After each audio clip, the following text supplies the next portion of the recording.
Hi guys, it's Debbie from Debbie J's Crafting Corner. Welcome, and today I'm going to do just a little mini haul. I have to say I'm sorry, I actually went craft shopping.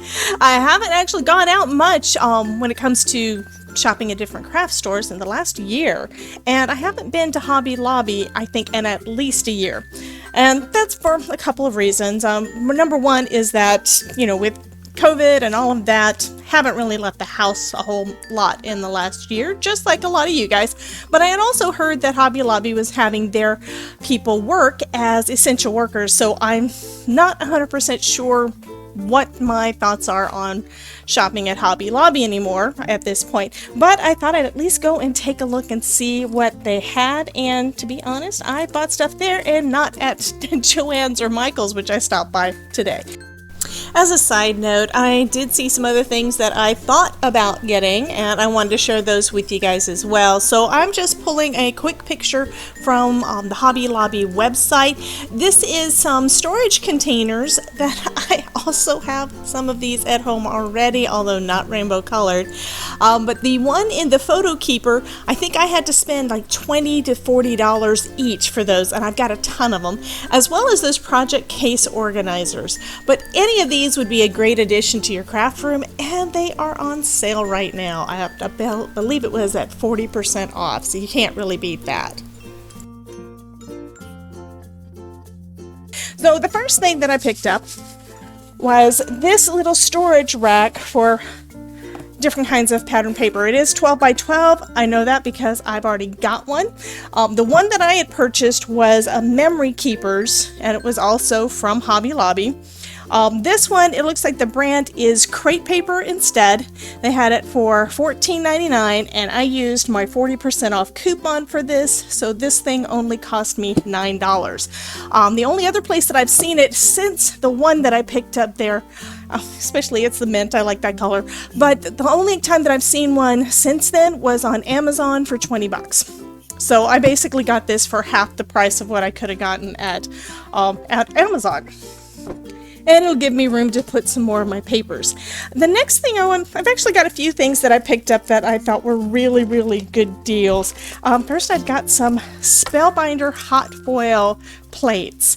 Now, this one is this multiple frames. It's normally $20 at Hobby Lobby. I don't know what the price on Spellbinders is, but it's probably higher at their website. And I got it for $5. And it is four of these pretty frames that's going to put a really nice foil detailing on a lot of stuff. This one, I think the reason it wound up being on, I just noticed this also, it looks like it's also has had the foiling done on this one.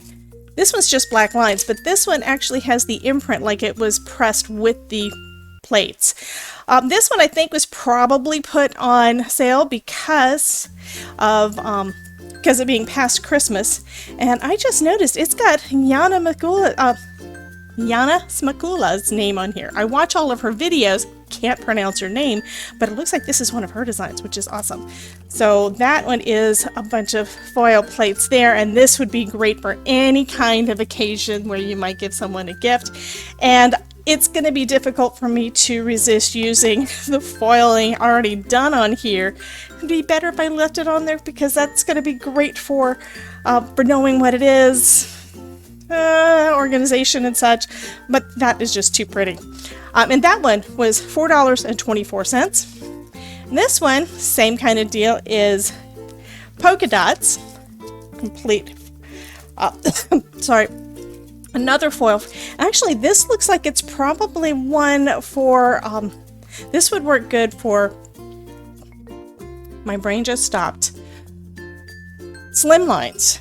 The die, the foil press die thing is a full 5 inches, so that would work. Like, you could use this on multiple times on the same sheet and get a big piece done, or you could have that kind of as a centerpiece on a excuse me, on a slimline. Both of those are basically, I think, the same size. This one is 5 1/4, and this one again, as I mentioned, was 6 inches. So that is really cool. And this one, the largest die comes to right at 5.5. So that would be perfect. It's actually 5 1/4. So that means you would have a little bit of a border on the inside of the white space, I guess, on that frame. So that's part of what I got. I mean, that is just amazing in my mind. The next thing I went ahead and picked up, and you guys know that I'm working on planners and stuff, is this basically just a little pack of daily planner pages. On the planner pages that I've designed for my own planner, I've done the monthly and the weekly, and I can't make up my mind what I want to do for the daily. So I went ahead and picked up this. The normal price is $7.99, and I believe this one was at 40% off. So I think this one was only like $6.